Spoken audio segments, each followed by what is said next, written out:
গত 3 মাস আগে জমিটা আমি এগ্রিমেন্ট করি। যে এগ্রিমেন্ট করার পর থেকেই ওনারা আমার উপর প্রেশার ক্রিয়েট করছে, আপনি জমি কিনেন না, আপনি এখানে জমি কেন কিনতে আসলেন। মানে তাদের প্রক্রিয়া হচ্ছে আমার কাছ থেকে টাকা নেবে। আমি বললাম, আমি জমি কিনেছি, আমি তার সাথে বলি মনে হয়েছে কেন আমাদের পাশ থেকে, আমরা পাশের লোক, আমাদের কাছে না শুনে কেন জমি কিনলেন। এখন আপনাদের কাছে জমি কিনতে হবে, আপনাদের কাছে শোনার কোনো প্রয়োজন আমি মনে করিনি, তাই কিনেছি। তো এর ইতিমধ্যে আমি ওখানে বালু ফেলার পরে আমার প্রতিদিন ওই বালুর ট্রাক বন্ধ করে দেয়। মাঝে মাঝে আমি যাওয়ার পরে তখন আর ওরা চলে যায়। এর মাঝে আমাকে বলছে যে আপনি এখন জমি কিনেই ফেলেছেন, আমাদেরকে খুশি করাতে হবে।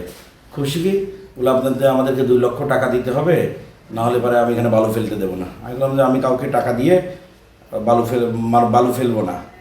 তখন এর মাঝে বলছে যে এখানে যদি জমি কেনেন আপনি, আপনার সমস্যা হবে। ইতিমধ্যে গতকাল জমিটা রেজিস্ট্রি হয়েছে। রেজিস্ট্রি হওয়ার পরে ওনারা আমার গাইডওয়ালটা কোদাল দিয়ে কেটে প্রায় 30-40 ফিট মতো কেটে প্রায় 2 ফিট 3 ফিট ডাউন করে রশিদে গাইডওয়ালটা ভেঙে ফেলে দিয়েছে। তাতে আমার প্রায় 3-4 লাখ টাকা বা 5 লাখ টাকার এটা ক্ষতি হয়ে গেছে। আমি ওখানে গেলে পারেই আমার কাছে সবসময় হুমকি দিতে, আপনি এখানে আসলে সমস্যা হবে। ইয়ারুল, তারপরে তার সঙ্গে কোরবান আলী আছেন। কোরবান আলী ওনার সাথে এসে একদিনই করেছিল।